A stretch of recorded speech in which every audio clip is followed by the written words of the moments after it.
Nature of business economics. ഇപ്പൊ already നമ്മൾ പറഞ്ഞു കഴിഞ്ഞു എന്താണ് ബിസിനസ് എക്കണോമിക്സ് എന്നുള്ളത്, ഡെഫിനിഷനും അതിന്റെ മീനിങ്ങും കാര്യങ്ങളൊക്കെ നമ്മൾ പറഞ്ഞു കഴിഞ്ഞു അല്ലെ.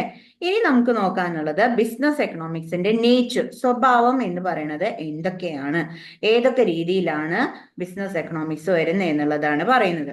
ഓക്കെ, അതിൽ ഫസ്റ്റത്തെ പോയിന്റ് നമ്മൾ പറയുന്നത് business economics is A science. Okay, business economics എന്ന് പറഞ്ഞു കഴിഞ്ഞാൽ എന്താണ്? അതൊരു ശാസ്ത്രമാണ്, അതൊരു സയൻസ് ആണ് എന്നുള്ളതാണ് പറയുന്നത്. ഓക്കെ, അപ്പൊ എന്താണ് സയൻസ് എന്ന് പറഞ്ഞു കഴിഞ്ഞാല്? Science is A സിസ്റ്റമാറ്റൈസ്ഡ് body of knowledge which establishes cause and effect relationship.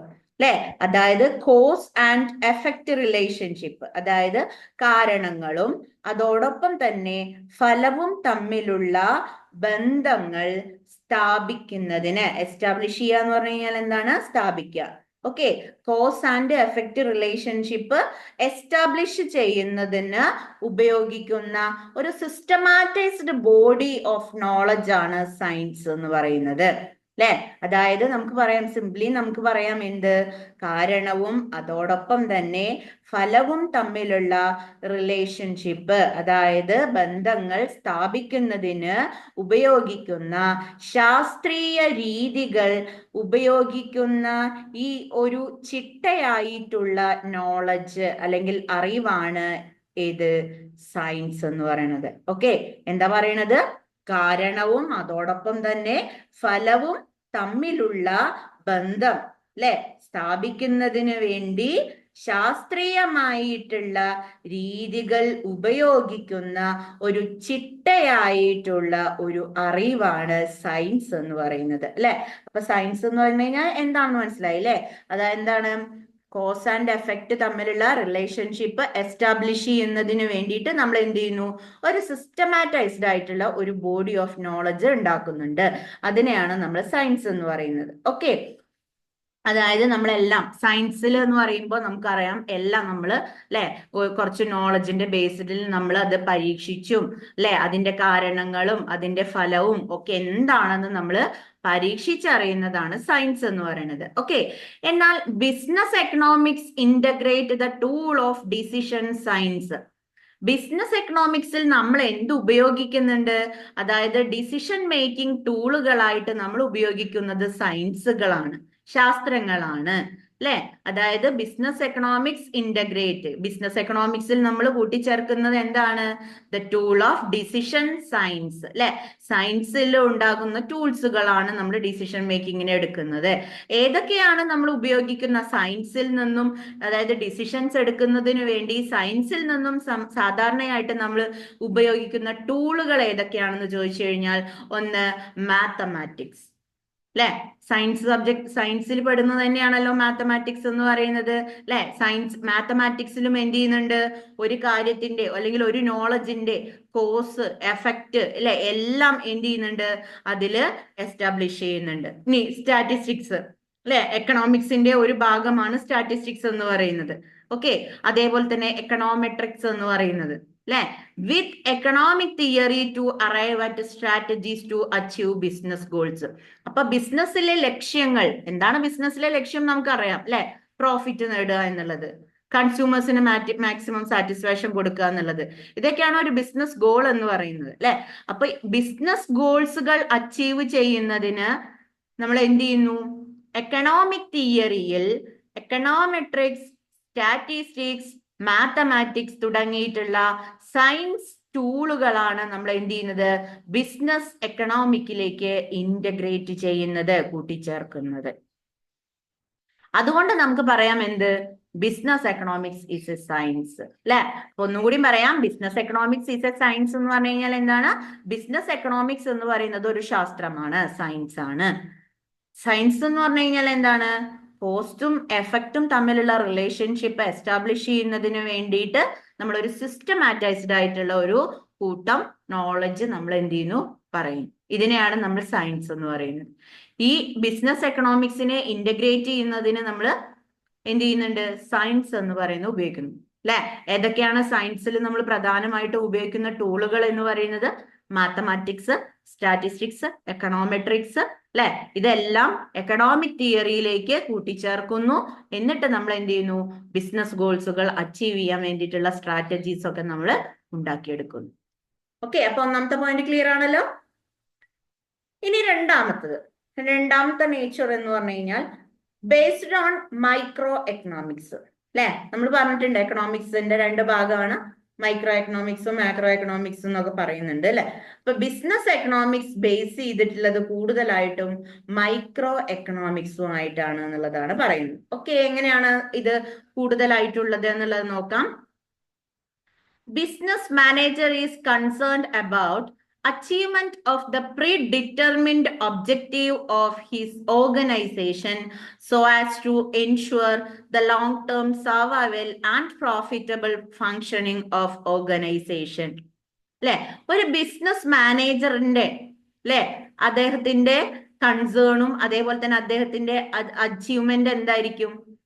ഒരു ഓർഗനൈസേഷന് കുറച്ച് ഒബ്ജക്റ്റീവ്സ്, ലക്ഷ്യങ്ങൾ ഉണ്ടായിരിക്കും, അല്ലെ? അത് നമ്മൾ എന്ത് ചെയ്യും? മുൻകൂട്ടി തീരുമാനിക്കും. പ്രീ ഡിറ്റർമിനന്റ് ഒബ്ജക്റ്റീവ് ഉണ്ടായിരിക്കും, അല്ലെ? ഒരു ഓർഗനൈസേഷൻ ആവുമ്പോ അല്ലെങ്കിൽ ഒരു ബിസിനസ് ആവുമ്പോ എന്തുണ്ടായിരിക്കും? മുൻകൂട്ടിയിട്ട് അല്ലെങ്കിൽ നമ്മൾ മുൻകൂട്ടി തീരുമാനിക്കും, ഇന്ന കൊല്ലം ഇന്ന ഇത്ര പ്രൊഡക്ഷൻ വേണം, അല്ലെ? അതിൽ നിന്നും ഇത്ര ലാഭം നമുക്ക് ഉണ്ടാക്കാൻ പറ്റണം, അല്ലെ? പ്രീ ഡിറ്റർമിൻഡ് ഒബ്ജക്റ്റീവ്സ് ആയിരിക്കും എന്തുണ്ടാവുക? ഓർഗനൈസേഷൻ ഉണ്ടാവുക, അല്ലെ? ഈ ഓർഗനൈസേഷന്റെ പ്രീ ഡിറ്റർമിൻഡ് ഒബ്ജക്റ്റീവ്സിലൂടെ long term survival and profitable functioning of organisation. എന്തിനു വേണ്ടിയിട്ടാണ് ഇങ്ങനെ ഓർഗനൈസേഷൻ, അതായത് ഓർഗനൈസേഷന്റെ ഭാഗമായിട്ട് ഒരു business manager pre determined objectives എന്തിനായിരിക്കും ഇവിടെ റെഡിയാക്കുന്നത്? എന്തിനു വേണ്ടിയിട്ടാ? കാരണം ഒരു ബിസിനസ് എന്ന് പറയുമ്പോൾ ലോങ് ടേം സർവൈവൽ ആണ്, അല്ലെ? കൂടാതെ പ്രോഫിറ്റ് കിട്ടുക എന്നുള്ളതും അതിന്റെ ഓർഗനൈസേഷന്റെ ഫങ്ഷൻസ് വളരെ പ്രോഫിറ്റബിൾ ആക്കാനും അതേപോലെ തന്നെ ഒരുപാട് കാലം നീണ്ടു നിൽക്കാനും ഒക്കെ എന്ത് ചെയ്യണം? ഒരു business manager pre determined objectives ഉണ്ടാക്കണം, അല്ലെ? ഒരു ബിസിനസ് തുടങ്ങുന്നതിന് മുമ്പ് തന്നെ നമ്മൾ എന്ത് ചെയ്യണം? നമ്മുടെ ബിസിനസിന്റെ ലക്ഷ്യങ്ങൾ ഇന്നതൊക്കെയാണ് എന്നുള്ളത് നമ്മൾ കണ്ടെത്തണം. ഓക്കെ, വെറും പ്രോഫിറ്റ് എന്നുള്ളത് മാത്രമല്ല ഒരു ബിസിനസിന്റെ ലക്ഷ്യം എന്ന് പറയുന്നത്, അല്ലെ? ഏറ്റവും പ്രധാനപ്പെട്ട മോട്ടീവ് എന്താണ്? പ്രോഫിറ്റ് തന്നെയാണ്. പക്ഷെ ഒരു ബിസിനസ് മാനേജറെ സംബന്ധിച്ചിടത്തോളം അദ്ദേഹത്തിന് കൺസേൺ ചെയ്യുന്നത് എന്താണ്? പ്രീ ഡിറ്റർമിൻഡ് ഒബ്ജക്റ്റീവ്സുകളെല്ലാം അച്ചീവ്മെന്റ് ചെയ്യുക എന്നുള്ളതാണ്. ഓക്കെ, അത് ചെയ്യുന്നതിലൂടെ എന്തായിരിക്കും?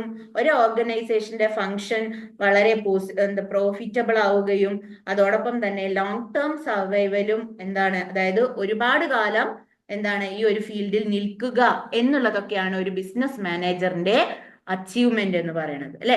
ഇതുമായി ബന്ധപ്പെട്ടിട്ടുള്ള മുൻകൂട്ടിയിട്ടുള്ള ലക്ഷ്യങ്ങളും എന്ത് ചെയ്യണം? ഉണ്ടാക്കണം.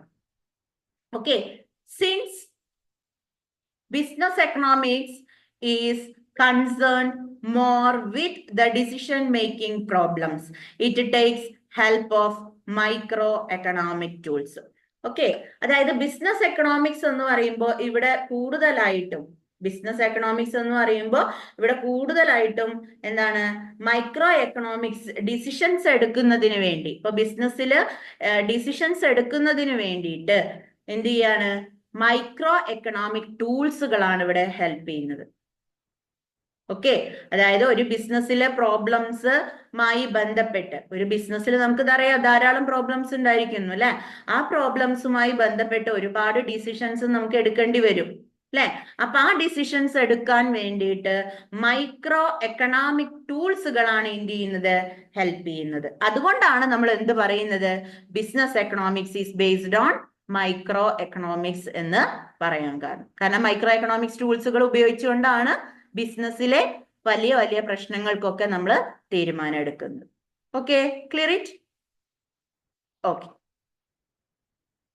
ഇനി അടുത്ത പോയിന്റ് പറയുന്നത് incorporate elements of macro analysis, അല്ലെ? ബിസിനസ് എക്കണോമിക്സിൽ മൈക്രോ എക്കണോമിക്സ് മാത്രമല്ല, നമ്മൾ മാക്രോ എക്കണോമിക്സും എന്ത് ചെയ്യുന്നുണ്ട്? ഉപയോഗിക്കുന്നുണ്ട്, അല്ലെ? മാക്രോ എക്കണോമിക്സ് എന്ന് പറയുമ്പോൾ എന്താണ്? നമ്മൾ പറഞ്ഞു, അല്ലെ? ഒരു ഹോൾ എക്കണോമിയെ കുറിച്ചിട്ടുള്ള അല്ലെങ്കിൽ ഒരു അഗ്രഗേറ്റിനെ കുറിച്ചിട്ടുള്ള ഒക്കെ പഠനമാണ്, അനാലിസിസ് ആണ് മാക്രോ എക്കണോമിക്സിൽ ചെയ്യുന്നതെന്ന് പറഞ്ഞു, അല്ലെ? മാക്രോ എക്കണോമിക്സിൽ പ്രധാനമായിട്ട് ഉപയോഗിക്കുന്ന എലമെന്റ്സ് എന്ന് പറയുന്നത് general price level, income, employment level in the economy, government policies related to taxation, interest rate, exchange rate, industries, price, അല്ലെ, distribution, wages etcetera affect the business. അല്ലെ, ഇതെല്ലാം തന്നെ ഒരു ബിസിനസിനെ അഫക്ട് ചെയ്യുന്ന ഫാക്ടേഴ്സ് തന്നെയല്ലേ? അല്ലെ, മാക്രോ എക്കണോമിക്സിലെ പ്രധാനപ്പെട്ട എലമെന്റുകളാണ് ഏതൊക്കെ? നമ്മൾ ഈ പറഞ്ഞ ജനറൽ പ്രൈസ് ലെവലും ഇൻകവും എംപ്ലോയ്മെന്റും, അല്ലെ, government policies related to taxation, അല്ലെ. അതായത് ജനറൽ പ്രൈസ് ലെവൽ എന്ന് പറയുമ്പോൾ എന്താണ്? ജനറൽ പ്രൈസ് ലെവൽ എന്ന് പറയുമ്പോൾ നമ്മുടെ എക്കണോമിയിലുള്ള ഓരോ പ്രൊഡക്റ്റിന്റെയും പ്രൈസ് ലെവല്, പിന്നെ ഇൻകം, വരുമാനം, employment level in the economy, എക്കണോമിയിലെ തൊഴിലവസരങ്ങളെ കുറിച്ച്, പിന്നെ ടാക്സേഷൻ, അല്ലെ, അതായത് ഗവൺമെന്റ് പോളിസി, ടാക്സേഷനുമായി ബന്ധപ്പെട്ട്, അതായത് നികുതിയുമായി റിലേറ്റഡ് ആയിട്ടുള്ള ധാരാളം ഗവൺമെന്റ് പോളിസികൾ, ഇൻട്രസ്റ്റ് റേറ്റ്, അല്ലെ, പലിശ നിരക്കുകൾ, എക്സ്ചേഞ്ച് റേറ്റ്, കൈമാറ്റ നിരക്കുകൾ, ഇൻഡസ്ട്രീസ്, അല്ലെ, അതായത് വ്യവസായങ്ങൾ, പ്രൈസ്, വില, ഡിസ്ട്രിബ്യൂഷൻ, വിതരണം, വേജ്, വേതനം, അല്ലെ. ഇതെല്ലാം മാക്രോ എക്കണോമിക്കിലെ എലമെന്റ്സുകളാണ്. ഓക്കെ, ഇതെല്ലാം ബിസിനസിനെ എഫക്ട് ചെയ്യുന്ന കാര്യങ്ങളുമാണ്. ഓക്കെ, ഒരു ബിസിനസിനെ എഫക്ട് ചെയ്യുന്ന ഫാക്ടേഴ്സ് തന്നെയാണ് മാക്രോ എക്കണോമിക്സിലെ എലമെന്റ്സ് എന്ന് പറയുന്നത്. So business manager must be acquainted with these elements as they influence business environment. അപ്പൊ ഒരു ബിസിനസ് മാനേജർ എന്ത് മനസ്സിലാക്കിയിരിക്കണം? ബിസിനസ് എൻവയോൺമെന്റിനെ ഇൻഫ്ലുവൻസ് ചെയ്യുന്ന ഈ എല്ലാ എലമെന്റ്സിനെ കുറിച്ചും എന്തുണ്ടായിരിക്കണം? ബിസിനസ് മാനേജറിന് അറിവുണ്ടായിരിക്കണം. കാരണം ബിസിനസ് മാനേജർക്ക് അറിവുണ്ടായാൽ മാത്രമേ ഈ പറയുന്ന മാക്രോ എക്കണോമിക് എലമെന്റ്സുകളൊക്കെ നമുക്ക് എന്ത് ചെയ്യാൻ പറ്റുള്ളൂ? അനലൈസ് ചെയ്യാൻ പറ്റുള്ളൂ. ഓക്കെ, ക്ലിയർ ആണോ? Incorporate elements of macro analysis, അല്ലെ. അതായത് നമ്മൾ ബിസിനസ് എക്കണോമിക്സിൽ എന്ത് ഉപയോഗിക്കുന്നുണ്ട്? മാക്രോ അനാലിസിസും നമ്മൾ ഉപയോഗിക്കുന്നുണ്ട്. ക്ലിയർ ആണല്ലോ അപ്പോ അത്? ഓക്കെ, ഇനി വരുന്നത് business economics is an art, അല്ലെ. ബിസിനസ് എക്കണോമിക്സ് എന്ന് പറഞ്ഞു കഴിഞ്ഞാൽ എന്താണ്? ഒരു കലയാണ്. എങ്ങനെയാണ് അതൊരു കലയാവുന്നത്? It involve practical application of rules and principles of attainment of set of objectives. Already നമ്മൾ പറഞ്ഞിട്ടുണ്ടായിരുന്നു എന്ത്? ഒരു ബിസിനസ് ആവുമ്പോൾ അതിന് എന്തുണ്ടായിരിക്കും? ഒരു പ്രീ ഡിറ്റർമിൻഡ് ഒബ്ജക്റ്റീവ്സ് ഉണ്ടായിരിക്കും, അല്ലെ. അതായത് നമുക്ക് ഒരു ബിസിനസ് ചെയ്യുമ്പോൾ നമുക്ക് എത്തിപ്പിടിക്കാൻ പറ്റുന്ന ലക്ഷ്യങ്ങൾ എന്തൊക്കെയാണ് എന്നുള്ളത് നമ്മൾ മുൻകൂട്ടി തീരുമാനിക്കും, അല്ലെ. ഒരു സെറ്റ് ഓഫ് ഒബ്ജക്റ്റീവ്സ് ഉണ്ടായിരിക്കും. ഈ സെറ്റ് ഓഫ് ഒബ്ജക്റ്റീവ്സ് അറ്റൈൻമെന്റ് ചെയ്യുന്നതിന് വേണ്ടി വെറുതെ അങ്ങോട്ട് അറ്റൈൻ ചെയ്യാനൊന്നും പറ്റില്ലല്ലോ, അല്ലെ. കഠിന പ്രയത്നം തന്നെ വേണം, അല്ലെ. നമ്മളൊരു ബിസിനസ് വളരെയധികം നല്ല ഉയർച്ചയിൽ എത്തിക്കണം എന്നുണ്ടെങ്കിൽ ഒരു വ്യക്തിയുടെ അല്ലെങ്കിൽ ഒരു ഓർഗനൈസേഷന്റെ അല്ലെങ്കിൽ ഒരു ബിസിനസ് മാനേജറുടെ എന്താ പറയാ, വളരെ വലിയ പരിശ്രമം തന്നെ വേണം. Okay, set of objectives attainment, അല്ലെ. ഇവിടെ ഒരു സെറ്റ് ഓഫ് ഒബ്ജക്റ്റീവ്സ് അറ്റൈൻമെന്റ് ചെയ്യണം എന്നുണ്ടെങ്കിൽ അവിടെ നമ്മൾ എന്ത് ചെയ്യണം? റൂൾസിന്റെയും പ്രിൻസിപ്പിൾസിന്റെയും പ്രാക്ടിക്കൽ അപ്ലിക്കേഷൻ ഉണ്ടായിരിക്കണം. ഓക്കെ, വെറുതെ റൂൾസും അതായത് നിയമങ്ങളും തത്വങ്ങളും എന്താണ്? പ്രാക്ടിക്കലി നമ്മൾ അപ്ലൈ ചെയ്യണം. ഏതിലാണ് അപ്ലൈ ചെയ്യേണ്ടത്? ബിസിനസ് എക്കണോമിക്സിൽ നമ്മൾ എന്ത് ചെയ്യണം? അപ്ലൈ ചെയ്യണം. അതാണ് എന്ത്? കല എന്ന് പറയുന്നത്. ഓക്കെ, എല്ലാം നമ്മൾ അറിഞ്ഞിരുന്നാ പോരാ, നമ്മൾ അത് എന്ത് ചെയ്യണം? പ്രാക്ടിക്കൽ അപ്ലൈ ചെയ്യണം. ഓക്കെ, അപ്പോ ഇവിടെ ഒരു സെറ്റ് ഓഫ് ഒബ്ജക്റ്റീവ്സ് അറ്റൈൻമെന്റ് ചെയ്യണം എന്നുണ്ടെങ്കിൽ, അതായത് ഒരു ബിസിനസ്സിൽ ഉണ്ടാകുന്ന ഒരു സെറ്റ് ഓഫ് ഒബ്ജക്റ്റീവ്സ്, ഒരു കൂട്ടം ലക്ഷ്യങ്ങൾ നമുക്ക് അറ്റൈൻമെന്റ് ചെയ്യണം എന്നുണ്ടെങ്കിൽ നമ്മൾ റൂൾസും പ്രിൻസിപ്പിൾസും ഇതെല്ലാം നമ്മൾ പ്രാക്ടിക്കൽ അപ്ലൈ ചെയ്യണം എന്നുള്ളതാണ് പറയുന്നത്. ഓക്കെ, അതുകൊണ്ട് നമുക്ക് പറയാം business economics is an art. Okay, ഇനി അടുത്ത പോയിന്റ് പറയുന്നത് the use of theory, market and private enterprises. Okay, അതായത് business economic uses the theory of firm and resources allocation in backdrop of private enterprises economy. അതായത് ഒരു business എക്കണോമിക്സിൽ നമ്മൾ use ചെയ്യുന്ന ഒരു പ്രധാനപ്പെട്ട ഒന്നാണ് ഇതെന്ന് പറയുന്നത് തിയറി ഓഫ് ഫേം. ഓക്കെ, അതായത് ഇപ്പൊ നമ്മൾ പറഞ്ഞില്ലേ മൈക്രോ എക്കണോമിക്സിലും മാക്രോ എക്കണോമിക്സിലും ഒരുപാട് തിയറികളും ഒരുപാട് എലമെന്റ്സ് ഒക്കെ ഉണ്ട്. അത് നമ്മൾ ബിസിനസ് എക്കണോമിക്സിൽ യൂസ് ചെയ്യുന്നു എന്ന് പറഞ്ഞല്ലോ. ഓക്കെ, ഈ തിയറി ഓഫ് മാർക്കറ്റ് എന്ന് പറയുന്നതും പ്രൈവറ്റ് എന്റർപ്രൈസസ് എന്ന് പറയുന്ന ഈ തിയറികൾ ഇതെല്ലാം നമ്മൾ എവിടെ യൂസ് ചെയ്യുന്നുണ്ട്? ബിസിനസ് എക്കണോമിക്സിൽ യൂസ് ചെയ്യുന്നുണ്ട്. ഓക്കെ, എന്തിനു വേണ്ടിയിട്ടാ യൂസ് ചെയ്യുന്നത്? തിയറി ഓഫ് ഫേം ബിസിനസ് എക്കണോമിക്സിൽ എന്തിനു നമ്മൾ യൂസ് ചെയ്യുന്നത്? എന്തിനു വേണ്ടിയിട്ടാ? Resource allocation is backdrop of private enterprises economy. കാരണം നമ്മുടെ പ്രൈവറ്റ് എക്കണോമിയിലെ പ്രൈവറ്റ് എന്റർപ്രൈസുകളുടെ എന്താണ് കാര്യം നോക്കുകയാണെന്നുണ്ടെങ്കിൽ അവിടെ റിസോഴ്സ് വളരെ കുറവായിരിക്കും, അല്ലെ? അപ്പൊ റിസോഴ്സ് നമ്മൾ എങ്ങനെ ചെയ്യണം? വളരെ നല്ല രീതിയിൽ അലോക്കേറ്റ് ചെയ്യണം, അതായത് വിനിയോഗിക്കണം. ഉള്ള വിഭവങ്ങൾ, ഉള്ള റിസോഴ്സുകൾ നമ്മൾ നന്നായിട്ട് എഫക്റ്റീവ് ആയിട്ട് അലോക്കേറ്റ് ചെയ്യാൻ നമ്മൾ നോക്കണം, അല്ലെ? അങ്ങനെ എഫക്റ്റീവ് ആയിട്ട് അലോക്കേഷൻ ചെയ്യണം, അല്ലെങ്കിൽ റിസോഴ്സ് അലോക്കേഷൻ ചെയ്യണം എന്നുണ്ടെങ്കിൽ നമുക്ക് എന്തറിഞ്ഞിരിക്കണം? Theory of firm, theory of market, private enterprise, ഇങ്ങനെയുള്ള കാര്യങ്ങളെ കുറിച്ചിട്ടൊക്കെ നമുക്ക് അറിവുണ്ടായിരിക്കണം. അപ്പൊ അതൊക്കെ നമുക്ക് എവിടെ യൂസ് ചെയ്യാം? ബിസിനസ് എക്കണോമിക്സിൽ യൂസ് ചെയ്യാം. ഓക്കെ, ക്ലിയർ ആണോ? അപ്പൊ use of theory of market and private enterprise, അതായത് ബിസിനസ് എക്കണോമിക്സിൽ നമ്മൾ തിയറി ഓഫ് മാർക്കറ്റും തിയറി ഓഫ് പ്രൈവറ്റ് എന്റർപ്രൈസസും ഒക്കെ എന്ത് ചെയ്യുന്നുണ്ട്? യൂസ് ചെയ്യുന്നുണ്ട്. ഓക്കെ, ക്ലിയർ ആണോ? ക്ലിയർ അല്ലേ മക്കളെ? ഓക്കെ, ഇനി നമുക്ക് അടുത്തത് പറയാനുള്ളത് പ്രാഗ്മാറ്റിക് ഇൻ അപ്രോച്ച്. എന്താ പറയാനുള്ളത്? പ്രാഗ്മാറ്റിക് ഇൻ അപ്രോച്ച് എന്ന് പറയുമ്പോ എന്താണ്? പ്രാഗ്മാറ്റിക് എന്ന് പറഞ്ഞു കഴിഞ്ഞാൽ എന്താ? പ്രായോഗികമായ, അല്ലെ? പ്രാഗ്മാറ്റിക് അപ്രോച്ച് എന്ന് പറയുമ്പോൾ business economics is a practical in approach as it tackles practical problems with the firms face in real world, അല്ലെ? അതായത് നമ്മൾ അപ്രോച്ചുകളെല്ലാം നമ്മൾ എന്ത് ചെയ്യാണ്? പ്രായോഗികമാക്കാണ്, പ്രാഗ്മാറ്റിക് ആണ്. ഓക്കെ, അതായത് ബിസിനസ് എക്കണോമിക്സിൽ നമ്മൾ പറഞ്ഞു എന്താണ്? എല്ലാം നമ്മൾ പ്രാക്ടിക്കൽ അപ്ലൈ ചെയ്യണം, അല്ലെ? ഒരു സെറ്റ് ഓഫ് ഒബ്ജക്റ്റീവ്സ് നമുക്ക് അറ്റൈൻ ചെയ്യണം എന്നുണ്ടെങ്കിൽ റൂൾസും പ്രിൻസിപ്പിൾസും ഒക്കെ നമ്മൾ പ്രാക്ടിക്കലി അപ്ലൈ ചെയ്യണം എന്ന് പറഞ്ഞില്ലേ? അതേപോലെ തന്നെ ബിസിനസ് എക്കണോമിക്സിൽ പ്രാക്ടിക്കൽ ഇൻ അപ്രോച്ചുകൾ എല്ലാം എന്ത് ചെയ്യണം? പ്രാക്ടിക്കലി അപ്ലൈ ചെയ്യാൻ നോക്കണം, അല്ലെ? അങ്ങനെ ചെയ്താൽ മാത്രമേ നമുക്ക് എന്ത് ചെയ്യാൻ പറ്റുള്ളൂ? ഒരു റിയൽ വേൾഡിൽ ഒരു ഫേം ഫേസ് ചെയ്യുന്ന പ്രാക്ടിക്കൽ പ്രോബ്ലംസും അതുമായി ബന്ധപ്പെട്ട കാര്യങ്ങളും, എന്തൊക്കെയാണ് ഒരു ഫേം പ്രശ്നങ്ങൾ നേരിടുന്നത് തുടങ്ങിയിട്ടുള്ള കാര്യങ്ങളൊക്കെ നമുക്ക് അറിയാൻ കഴിയുള്ളൂ. ഓക്കെ, അപ്പൊ ആ ഒരു അപ്രോച്ച് നമ്മൾ എന്ത് ചെയ്യണം? പ്രാക്ടിക്കൽ അപ്ലൈ ചെയ്യണം ഒരു ബിസിനസ് എക്കണോമിക്സിൽ. ഓക്കെ, അപ്പൊ business economic is practical in approach as it tackles practical problems which the firms face in real world, അല്ലെ?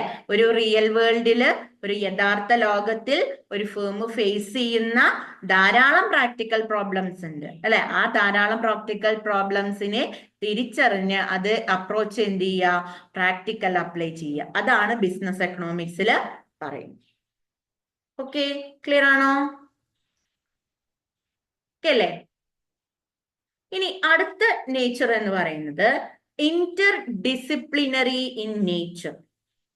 Okay, Inter disciplinary in nature എന്ന് പറയുമ്പോൾ എന്താണ് ഇവിടെ ഉദ്ദേശിക്കുന്നത്? Business economics uses tools from other subject, അല്ലെ?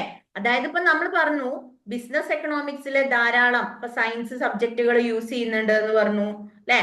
മാത്തമാറ്റിക്സും അതേപോലെ തന്നെ എക്കണോമെട്രിക്സും സ്റ്റാറ്റിസ്റ്റിക്സ് പോലെയുള്ള സബ്ജക്റ്റുകളൊക്കെ സയൻസിൽ നമ്മൾ business economics is A science എന്ന് പറഞ്ഞപ്പോൾ നമ്മൾ ഓൾറെഡി പറഞ്ഞു, അല്ലെ? അപ്പൊ ബിസിനസ് എക്കണോമിക്സിൽ നമ്മൾ ഉപയോഗിക്കുന്ന പ്രധാനപ്പെട്ട ടൂൾസുകൾ ഏതൊക്കെ സബ്ജക്റ്റിൽ നിന്നും എടുത്തിട്ടുള്ളതാണ്? ഒന്ന് മാത്തമാറ്റിക്സ്, ഓൾറെഡി നമ്മൾ പറഞ്ഞു കഴിഞ്ഞാണ്, അല്ലെ?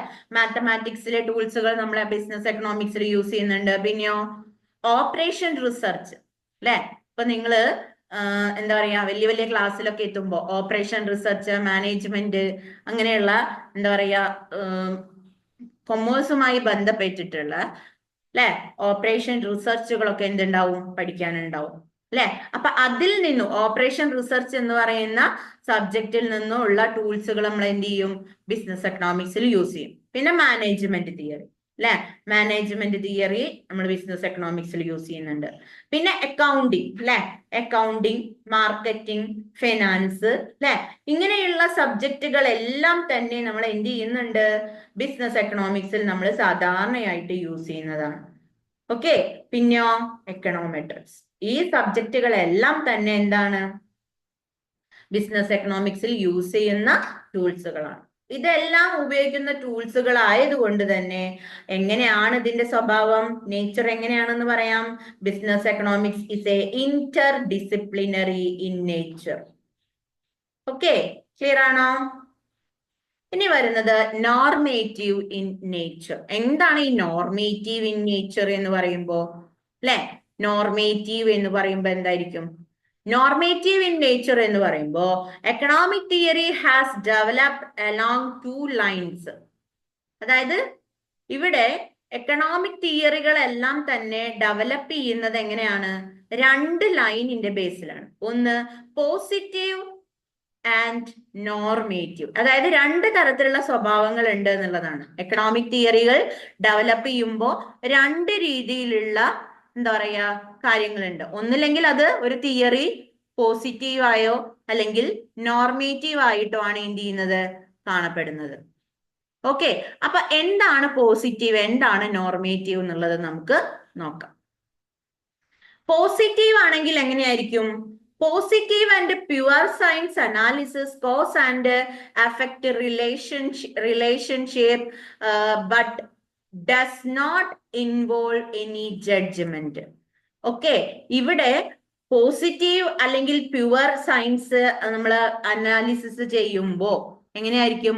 Cos and effect relationship but does not involve any judgment. ഇവിടെ യാതൊരു തരത്തിലുള്ള എന്താണ് ജഡ്ജ്മെന്റും ഉണ്ടാവുന്നില്ല. Okay, any judgment involve but അല്ലെ എന്താണ്? കോസും എഫക്റ്റും തമ്മിലുള്ള റിലേഷൻഷിപ്പ് നമ്മൾ അനലൈസ് ചെയ്യുമ്പോൾ അവിടെ ഒരിക്കലും ജഡ്ജ്മെന്റ് എന്ന് പറയുന്നത് ഇൻവോൾവ്ഡ് ആവുന്നില്ല. അങ്ങനെയെങ്കിൽ നമുക്ക് എന്ത് പറയാം? അത് പോസിറ്റീവ് ആണ്. ഓക്കെ, അല്ലെങ്കിലോ it States what is of the state of affairs. അല്ലെ, ഇവിടെ എന്താണ് എന്നുള്ളതിന് എന്ത് വേണം? ഒരു ഉത്തരം വേണം. അല്ലെ, അതായത് descriptive in nature and describe the economic behaviour. ഇവിടെ നമ്മൾ എന്താണ് പോസിറ്റീവ് എന്താണ് അല്ലെങ്കിൽ എന്താണെന്ന് ചോദിച്ചു കഴിഞ്ഞാൽ ഇവിടെ നമുക്ക് പറയാൻ പറ്റുന്ന ഒന്ന് എന്താണ്? ഇവിടെ ഒരിക്കലും എന്താണ് കോസ് ആൻഡ് എഫക്റ്റ് തമ്മിലുള്ള റിലേഷൻഷിപ്പിനെ അനലൈസ് ചെയ്യുമ്പോൾ അവിടെ ഒരിക്കലും ജഡ്ജ്മെന്റ് എന്ന് പറയുന്നത് ഇൻവോൾവ്ഡ് ആവുന്നില്ല. ഓക്കെ, ജഡ്ജ്മെന്റ് എന്ന് പറയുന്നത് എന്താവുന്നില്ല? ഇൻവോൾവ്ഡ് ആവുന്നില്ല. എന്നാലോ it States what is of the state of affairs. അല്ലെ, ഇവിടെ എന്താണ്, വാട്ട് ഈസ് എന്താണ് എന്നുള്ള ഒരു ചോദ്യം ഇവിടെ എന്ത് ചെയ്യാണ്? വരികയാണ്. Okay, it is descriptive in nature and describe the economic behaviour of the individual. അപ്പൊ നമുക്ക് ഇത് ഡിസ്ക്രിപ്റ്റീവ് ആയിട്ട് നമുക്ക് ഇതിന്റെ സ്വഭാവത്തെ നമുക്ക് പറയുകയാണെന്നുണ്ടെങ്കിൽ എന്താണ്? ഒരു ഇൻഡിവിജ്വലിന്റെയോ അല്ലെങ്കിൽ ഒരു സൊസൈറ്റിയുടെയോ അല്ലെ, individual or society, individual or society without perception about the desirability of such behavior. അതായത് ഒരു സൊസൈറ്റിയുടെയോ ഒരു ഇൻഡിവിജ്വൽസിന്റെയോ എക്കണോമിക് ബിഹേവിയറിനെ ഡിസ്ക്രൈബ് ചെയ്യുക, വിശദീകരിക്കുന്നതാണ് ഏത്? പോസിറ്റീവ് എന്ന് പറയുന്നത്. അതായത് വിശദമാക്കും, ഡിസ്ക്രിപ്റ്റീവ് സ്വഭാവമാണ്. ഓക്കെ, പോസിറ്റീവ് എന്ന് പറയുമ്പോൾ എന്താണ്? ഒരു ഡിസ്ക്രിപ്റ്റീവ് സ്വഭാവമാണ് കാണിക്കുന്നത്. ഡിസ്ക്രിപ്റ്റീവ് എന്ന് പറഞ്ഞു കഴിഞ്ഞാൽ എന്താ അവിടെ ഉദ്ദേശിക്കുന്നത്? ഒരു സൊസൈറ്റിയുടെയോ അല്ലെങ്കിൽ ഇൻഡിവിജ്വൽസിന്റെയോ എക്കണോമിക് ബിഹേവിയർ അല്ലെങ്കിൽ എന്താ പറയാ സാമ്പത്തിക സ്വഭാവങ്ങൾ ഇവിടെ എന്ത് ചെയ്യുന്നു? ഡിസ്ക്രൈബ് ചെയ്യുന്നു. ഓക്കെ, വിശദീകരിക്കുന്നു. ഇതിനെയാണ് പോസിറ്റീവ് എന്ന് പറയുന്നത്. അപ്പൊ എന്താണ് നോർമേറ്റീവ് എന്ന് പറഞ്ഞു കഴിഞ്ഞാൽ എന്തായിരിക്കും? നേരത്തെ വാല്യൂ ജഡ്ജ്മെന്റ് അല്ലെങ്കിൽ ഒരു ജഡ്ജ്മെന്റും ഇല്ല എന്നല്ലേ നമ്മൾ പറഞ്ഞത് പോസിറ്റീവില്. എന്നാൽ നോർമേറ്റീവിൽ ഇറ്റ് ഇൻവോൾവ് വാല്യൂ ജഡ്ജ്മെന്റ്. നോർമേറ്റീവിൽ എന്തുണ്ടായിരിക്കണം? ഒരു വാല്യൂ ജഡ്ജ്മെന്റ് ഉണ്ടായിരിക്കണം. ഓക്കെ, ഇവിടുത്തെ ചോദ്യം എന്താ? പോസിറ്റീവിലെ ചോദ്യം എന്തായിരുന്നു? വാട്ട് ഈസ് എന്താണ് എന്നുള്ളതാണ് ചോദ്യം, അല്ലെ? എന്നാൽ നോർമേറ്റീവിലെ ചോദ്യം എന്താണ്? നോർമേറ്റീവിലെ ചോദ്യം എന്താ വരുന്നത്? അപ്പോ പോസിറ്റീവില് നമ്മൾ എന്താ പറഞ്ഞേ, വാട്ട് ഈസ് എന്നല്ലേ പറഞ്ഞത് അല്ലെ. അതേപോലെ തന്നെ നോർമേറ്റീവിൽ എന്താണ്, വാട്ട് ഷുഡ് ബി അല്ലെ. വാട്ട് ഷുഡ് ബി എന്ന് പറഞ്ഞു കഴിഞ്ഞാൽ എന്താണ്, എന്തായിരിക്കണം അല്ലെ. നോർമേറ്റീവിലാണെന്നുണ്ടെങ്കിൽ ഇവിടെ സ്റ്റേറ്റ് ചെയ്യണത് എന്താണ്, വാട്ട് ഷുഡ് ബി, അതായത് എന്തായിരിക്കണം അല്ലെ. A particular course of action under given circumstances, അതായത് ഇവിടെ കറക്റ്റ് ആയിട്ട് ഒരു വാല്യൂ ജഡ്ജ്മെന്റ് ഉണ്ടായിരിക്കും എന്നുള്ളതാണ് നോർമേറ്റീവിന്റെ സ്വഭാവം. ഓക്കെ, അപ്പൊ എങ്ങനെയാണ് ബിസിനസ് എക്കണോമിക്സ് നോർമേറ്റീവ് ആണ് എന്നല്ലേ നമ്മളിപ്പോ തൊട്ട് മുന്നേ പറഞ്ഞത് അല്ലെ. അപ്പൊ എന്തുകൊണ്ടാണ് ബിസിനസ് എക്കണോമിക്സ് നോർമേറ്റീവ് ആണ് എന്ന് പറയാൻ കാരണം എന്താ, അവിടെ വാല്യൂ ജഡ്ജ്മെന്റ് ഉണ്ട്. ബിസിനസ് എക്കണോമിക്സ് എങ്ങനെ ആയിരിക്കണം എന്നുള്ളതിനും എന്തുണ്ട്, ഉത്തരം നമുക്ക് കിട്ടുന്നുണ്ട്. Okay, it is prescriptive in nature and in it welfare consideration are embedded അല്ലെ. എന്താണ് ഇപ്പൊ പോസിറ്റീവ് ആണെന്നുണ്ടെങ്കിൽ അത് എന്താണ്, ഡിസ്ക്രിപ്റ്റീവ് ആണ് എന്നുള്ളതാണ് അല്ലെ. അല്ലെ, പോസിറ്റീവ് ആണെന്നുണ്ടെങ്കിൽ നമ്മൾ എന്ത് പറഞ്ഞു, അത് ഡിസ്ക്രിപ്റ്റീവ് ആണ് എന്നുള്ളത് പറഞ്ഞു അല്ലെ. അങ്ങനെയാണെങ്കിൽ നോർമേറ്റീവ് എന്ന് പറയുന്നത് എന്താണ്, ആക്ച്വലി പ്രിസ്ക്രിപ്റ്റീവ് ആണ്. ഒന്ന് ഡിസ്ക്രിപ്റ്റീവോ പോസിറ്റീവ് ആണെന്നുണ്ടെങ്കിൽ ഡിസ്ക്രിപ്റ്റീവും, നോർമേറ്റീവ് ആണെന്നുണ്ടെങ്കിൽ പ്രിസ്ക്രിപ്റ്റീവ് ആണ്. ഓക്കെ, പ്രിസ്ക്രിപ്റ്റീവ് എന്ന് പറയുമ്പോ അപ്പൊ എന്താ,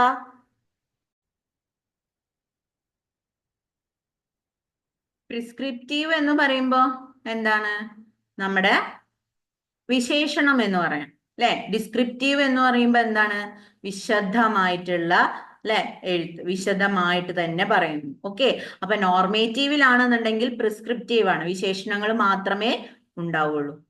ഓക്കെ, അപ്പൊ നോർമേറ്റീവും പോസിറ്റീവും എന്താണെന്ന് എല്ലാവർക്കും മനസ്സിലായല്ലോ. അപ്പൊ പോസിറ്റീവ് എന്ന് പറയുമ്പോൾ അവിടെ പോസിറ്റീവ് ആണ്, പോസിറ്റീവ് ആയിട്ടുള്ളതും പ്യുവർ സയൻസ് അനാലിസിസും ആണ് നടത്തുന്നത്. അവിടെ വാല്യൂ ഓഫ് ജഡ്ജ്മെന്റ് ഉണ്ടാവില്ല. പിന്നെ അവിടെ വരുന്ന ചോദ്യം വാട്ട് ഈസ്, എന്താണ് എന്നുള്ളതിനാണ് അവിടെ പ്രാധാന്യം. പിന്നെ അവിടെ അതിന്റെ സ്വഭാവം, പോസിറ്റീവിന്റെ സ്വഭാവം എന്ന് പറയുന്നത് എപ്പോഴും എങ്ങനെയാണ്, ഡിസ്ക്രിപ്റ്റീവ് ആണ് അല്ലെ. വിശദമായിട്ടുള്ള വിവരണാത്മകമായിട്ടുള്ള കാര്യങ്ങളായിരിക്കും അവിടെ എന്ത് ചെയ്യുന്നത്, ഡിസ്ക്രൈബ് ചെയ്യുന്നത്, വിശദമാക്കുന്നത് അല്ലെ. ഒരു ഇൻഡിവിജ്വൽസിന്റെയോ സൊസൈറ്റിയുടെ എക്കണോമിക് ബിഹേവിയറിനെ കുറിച്ച് അവിടെ വിശദമാക്കുന്നു അല്ലെങ്കിൽ വിവരിക്കുന്നു. പിന്നെ പറയുന്നത് നോർമേറ്റീവ്. നോർമേറ്റീവ് എന്ന് പറയുമ്പോൾ ഇവിടെ വാല്യൂ ജഡ്ജ്മെന്റ് ഉണ്ടായിരിക്കും. ഇവിടുത്തെ ചോദ്യം എന്താണ്, it state what should be, എന്തായിരിക്കണം എന്നുള്ളതാണ് ഇവിടെ എന്ത് ചെയ്യുന്നത്, ചോദ്യം വരുന്നത്. ഓക്കെ, അപ്പൊ ഇവിടുത്തെ പർട്ടിക്കുലർ ആക്ഷൻ എന്ന് പറയുന്നത് ഉള്ള സർക്കംസ്റ്റാൻസിൽ എന്തായിരിക്കണം എന്നുള്ള ഒരു ചോദ്യം മുന്നോട്ട് വരുന്നു. പിന്നെ ഇതിന്റെ സ്വഭാവം എന്ന് പറയുന്നത് എന്താണ്, പ്രിസ്ക്രിപ്റ്റീവ് ആയിരിക്കും, അതായത് ഒരു വിശേഷണം അല്ലെ. ഇപ്പൊ പ്രിസ്ക്രിപ്റ്റീവ് ആണ് നമുക്ക് എന്ത് ചെയ്യുന്നത്, ഇപ്പൊ നമ്മളൊരു മെഡിസിൻ ഒക്കെ ഡോക്ടറെ കാണിച്ചു കഴിഞ്ഞാൽ നമുക്ക് പ്രിസ്ക്രിപ്റ്റീവാ തരിക, മരുന്നിന്റെ പേര് മാത്രമേ ഉണ്ടാവുള്ളൂ, വിശേഷണം മാത്രമേ ഉണ്ടാവുള്ളൂ അല്ലെ. എങ്ങനെയാണ്, അല്ലാതെ നമ്മളുടെ അസുഖത്തെ കുറിച്ചിട്ടുള്ള ഫുൾ ഡീറ്റെയിൽസ് ആയിട്ടുള്ള എല്ലാ കാര്യങ്ങളും ഒരു പ്രിസ്ക്രിപ്ഷനിൽ കാണൂ, ഇല്ല. പ്രിസ്ക്രിപ്ഷനിൽ മരുന്നിന്റെ ഡീറ്റെയിൽസ് മാത്രമാണ്, വിശേഷണം മാത്രമേ ഉണ്ടായിരിക്കുള്ളൂ. Okay, and in it welfare consideration as embedded, അതായത് നോർമേറ്റീവ് എന്ന് പറയുമ്പോൾ ഇവിടെ വെൽഫെയറും എന്ത് ചെയ്യുന്നുണ്ട്, കൺസിഡർ ചെയ്യുന്നുണ്ട് എന്നുള്ളതാണ് നോർമേറ്റീവില് പറയുന്നത്. ഓക്കെ, ഇപ്പൊ പോസിറ്റീവ് ആൻഡ് നോർമേറ്റീവ് എന്താണെന്ന് ക്ലിയർ ആണല്ലോ. ഇനി പറയുന്നത് business economic requires both the concept of positive and normative in nature അല്ലെ. അപ്പൊ ബിസിനസ് എക്കണോമിക്സിനെ സംബന്ധിച്ചിടത്തോളം എക്കണോമിക് ഇവിടെ രണ്ട് കൺസെപ്റ്റുകളും ഒരേപോലെ എന്താണ്, ആവശ്യമാണ്. ചില സമയത്ത് ബിസിനസ് എക്കണോമിക്സ് പോസിറ്റീവ് ആയിരിക്കണം, ചില സമയത്ത് നോർമേറ്റീവ് സ്വഭാവവും കാണിച്ചിരിക്കണം. It is a normative as it suggests the application of economic principles for policy formulation. അല്ലെ, അതായത് നോർമേറ്റീവ് ആവണം, അല്ലെങ്കിൽ ഒരു ബിസിനസ് എക്കണോമിക്സിൽ എപ്പോഴാണ് നമ്മൾ നോർമേറ്റീവ് സജസ്റ്റ് ചെയ്യുന്നത്, എപ്പോഴായിരിക്കും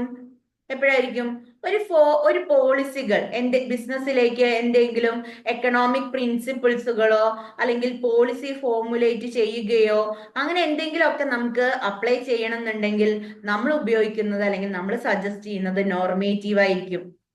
ഓക്കെ, അതായത് നമുക്ക് ഡിസിഷൻ എടുക്കണം എന്നുണ്ടെങ്കിലോ പോളിസി ഫോർമുലേറ്റ് ചെയ്യണം എന്നുണ്ടെങ്കിലോ എക്കണോമിക് പ്രിൻസിപ്പിൾസ് അപ്ലൈ ചെയ്യണം എന്നുണ്ടെങ്കിലോ ഒക്കെ നമ്മൾ സജസ്റ്റ് ചെയ്യുന്നത് എങ്ങനെയുള്ളതായിരിക്കും, നോർമേറ്റീവ് ആയിട്ടുള്ളതായിരിക്കും. ഓക്കെ, അപ്പൊ നമുക്ക് എന്താണ്, however it also need to understand the environment thus involves study of positive theory, അല്ലെ? അപ്പൊ നമുക്ക് ഇതിന്നെല്ലാം നമുക്ക് എന്താണ് മനസ്സിലാക്കാൻ സാധിക്കുന്നത്? എന്താ, എൻവയോൺമെന്റ് എന്ന് പറയുന്നത് പോസിറ്റീവ് തിയറിയും ഉൾപ്പെട്ടിട്ടുള്ള ഒരു പഠനമാണ്. ഓക്കെ, അതേപോലെ തന്നെ നമ്മൾ പറഞ്ഞു ബിസിനസ് എക്കണോമിക്സ് എന്ന് പറയുന്നത് നോർമേറ്റീവും ആണ് പോസിറ്റീവും ആണോ എന്ന് പറഞ്ഞു, അല്ലെ? എന്താണ്, ബിസിനസ് എക്കണോമിക്സ് എന്താണ്, രണ്ടും കൂടി കമ്പൈൻ ചെയ്തിട്ട്, അതായത് നോർമേറ്റീവിലെ നല്ല എസെൻഷ്യൽ ആയിട്ടുള്ള കാര്യങ്ങളും പോസിറ്റീവ് എക്കണോമിക് തിയറിയിലെ നല്ല വശങ്ങളും എടുത്തുകൊണ്ടാണ് ബിസിനസ് എക്കണോമിക്സിൽ നമ്മൾ എടുത്തിട്ടുള്ളത്, അല്ലെങ്കിൽ അതിൽ കൊടുത്തിട്ടുള്ളത്. മനസ്സിലായോ? അപ്പൊ ബിസിനസ് എക്കണോമിക്സിൽ രണ്ട് കൺസെപ്റ്റും ഒരേപോലെ, ചില സമയം നോർമേറ്റീവ് നേച്ചർ ആയിരിക്കും, ചില സമയം പോസിറ്റീവ് നേച്ചർ ആയിരിക്കും ബിസിനസ് എക്കണോമിക്സിൽ നമ്മൾ ഉപയോഗിക്കുന്നത്. ക്ലിയർ ആണോ? ഇനി വരുന്നത് ഇപ്പൊ നേച്ചർ ഓഫ് ബിസിനസ് എക്കണോമിക്സ് നമ്മൾ പറഞ്ഞു, അല്ലെ? ഇനി നമ്മൾ പറയാൻ പോകുന്നത് സ്കോപ്പ് ഓഫ് ബിസിനസ് എക്കണോമിക്സ് ആണ്. Okay, scope of business economics. Scope of business എക്കണോമിക്സിൽ നമ്മൾ പറയുന്നത് there are two categories of business issues to which economic theories can be directly applied, namely. അതായത് ബിസിനസ് ഇഷ്യൂസ് പ്രധാനമായിട്ടും രണ്ട് കാറ്റഗറി ആയിട്ട് തിരിച്ചിട്ടുണ്ട്. Okay, അതായത് ഡയറക്ട്ലി അപ്ലൈ ചെയ്യാൻ പറ്റുന്നതും അല്ലാത്തതും ആയിട്ട് എന്ത് ചെയ്യുന്നുണ്ട്, അതായത് രണ്ടായിട്ട് ഡിവൈഡ് ചെയ്തിട്ടുണ്ട്. ഒന്ന്, internal issues or operational issues. Internal issues അതേപോലെ തന്നെ ഓപ്പറേഷണൽ ഇഷ്യൂസ് ഉണ്ടാകുമ്പോൾ നമ്മൾ സോൾവ് ചെയ്യാൻ വേണ്ടിയിട്ട് യൂസ് ചെയ്യുന്നത് മൈക്രോ എക്കണോമിക്സും, എക്സ്റ്റേണൽ ഇഷ്യൂസ് ഓർ എൻവയോൺമെന്റൽ ഇഷ്യൂസ് ഉണ്ടാവുമ്പോൾ നമ്മൾ മാക്രോ എക്കണോമിക്സും ആണ് ഇവിടെ ഉപയോഗിക്കുന്നത്. ഓക്കെ, ഇന്റേണൽ ഇഷ്യൂസും അല്ലെങ്കിൽ ഓപ്പറേഷണൽ ഇഷ്യൂസ് ഉണ്ടാകുമ്പോൾ അത്തരത്തിലുള്ള ഇഷ്യൂസ് സോൾവ് ചെയ്യുന്നതിന് വേണ്ടി മൈക്രോ എക്കണോമിക്സ് ആണ് നമ്മൾ ഉപയോഗിക്കുന്നത്. മൈക്രോ എക്കണോമിക്സിലെ ടൂൾസുകൾ ഉപയോഗിച്ചുകൊണ്ട് നമ്മൾ ആ ഇഷ്യൂ സോൾവ് ചെയ്യും. എന്നാൽ എക്സ്റ്റേണൽ ഇഷ്യൂസ് അല്ലെങ്കിൽ എൻവയോൺമെന്റൽ ഇഷ്യൂസ് ഒക്കെ ഉണ്ടാവുമ്പോൾ നമ്മൾ എന്ത് ചെയ്യുന്നു, മാക്രോ എക്കണോമിക്സും ആണ് ഇവിടെ എന്ത് ചെയ്യുന്നത്, യൂസ് ചെയ്യുന്നത്. ക്ലിയർ ആണല്ലോ? ഇപ്പൊ രണ്ട് തരത്തിലുള്ള ഇഷ്യൂസ്, ബിസിനസ് ഇഷ്യൂസ് രണ്ട് കാറ്റഗറി ആയിട്ടുണ്ട്. ആ രണ്ട് കാറ്റഗറിയിലും നമ്മൾ ഏതൊക്കെ തരത്തിലുള്ള എക്കണോമിക് തിയറികളാണ് ഇവിടെ ഡയറക്ട്ലി അപ്ലൈ ചെയ്യുന്നത് എന്നുള്ളതാണ് പറഞ്ഞത്. ക്ലിയർ ആണല്ലോ? ഇനി നമുക്ക് നോക്കാം ഇന്റേണൽ ഇഷ്യൂസ് അല്ലെങ്കിൽ operations using micro economics. Micro എക്കണോമിക്സിൽ സാധാരണയായിട്ട് യൂസ് ചെയ്യുന്ന ഏതൊക്കെയാണ്, മൈക്രോ എക്കണോമിക്സിൽ ഏതൊക്കെയാണ്, എന്തൊക്കെയാണ് എന്നുള്ളതാണ് ഇനി പറയുന്നത്. അതായത് എന്താണ് ഇന്റേണൽ ഇഷ്യൂസ് എന്ന് പറയുമ്പോൾ എന്തായിരിക്കും? ഇന്റേണൽ ഇഷ്യൂസ് എന്ന് പറയുമ്പോൾ വിത്തിൻ ദി ഓർഗനൈസേഷൻ, അല്ലെ? ഇന്റേണൽ ഇഷ്യൂസ് എന്ന് പറയുന്നത് ഉണ്ടായി വരുന്നത് എവിടെയാണ്? ഒരു ഓർഗനൈസേഷന്റെ ഉള്ളിൽ ഉണ്ടാകുന്ന അല്ലെങ്കിൽ ഉള്ളിൽ നിന്നും വരുന്ന ഇഷ്യൂസിനെയാണ് നമ്മൾ ഇന്റേണൽ ഇഷ്യൂസ് എന്ന് പറയുന്നത്, അല്ലെ? അല്ലെങ്കിൽ fall within the purview and control of management. മാനേജ്മെന്റിന്റെ കൺട്രോൾ കുറയുകയോ, അല്ലെ, മാനേജ്മെന്റിന്റെ കൺട്രോളിന്റെ അഭാവം കൊണ്ടോ അല്ലെങ്കിൽ കരുതൽ കുറവ് കൊണ്ടോ ഒരു ഓർഗനൈസേഷന്റെ ഉള്ളിൽ നിന്നും ഉയർന്നു വരുന്ന ഇഷ്യൂസിനെയാണ് നമ്മൾ ഇന്റേണൽ ഇഷ്യൂസ് എന്ന് പറയുന്നത്. ഓക്കെ, അപ്പൊ ആ ഇന്റേണൽ ഇഷ്യൂസ് എന്ന് പറയുന്നത് ഇപ്പൊ എക്സാമ്പിൾ ഏതൊക്കെയാ? Product decision, consumer income, pricing, sales promotion, financing and management of investment. ഇതെല്ലാം മൈക്രോ എക്കണോമിക് തിയറികളാണ്. ഓക്കെ, അപ്പോ ഈ പ്രൊഡക്റ്റ് ഡിസിഷൻ എന്ന് പറയുന്നതോ, കൺസ്യൂമർ ഇൻകം എന്ന് പറയുന്നതോ, പ്രൈസിങ് എന്ന് പറയുന്നതോ, sales promotion, financing, management of investment, ഇങ്ങനെയുള്ള എല്ലാ മൈക്രോ എക്കണോമിക് തിയറികളും ഇവിടെ എന്ത് ചെയ്യും? ഇന്റേണൽ ഇഷ്യൂസ് ഇല്ലാതാക്കുന്നതിന് വേണ്ടി ഉപയോഗിക്കും. ക്ലിയർ ആണോ? ഒന്നും കൂടി പറയാം. ഇന്റേണൽ ഇഷ്യൂസ് എന്ന് പറയുമ്പോൾ മാനേജ്മെന്റിന്റെ കൺട്രോളിന്റെ കുറവ് കൊണ്ടോ, അല്ലെ, പല കാര്യങ്ങൾ കൊണ്ടോ ഓർഗനൈസേഷന്റെ ഉള്ളിൽ നിന്നും ഉണ്ടായി വരുന്ന പ്രശ്നങ്ങളെയാണ് നമ്മൾ ഇന്റേണൽ ഇഷ്യൂസ് എന്ന് പറയുന്നത്. ഇന്റേണൽ ഇഷ്യൂസ് വരുമ്പോൾ നമ്മൾ മൈക്രോ എക്കണോമിക് തിയറികൾ ഉപയോഗിച്ചുകൊണ്ട് ആ ഇഷ്യൂസ് നമ്മൾ ഇല്ലാതാക്കും.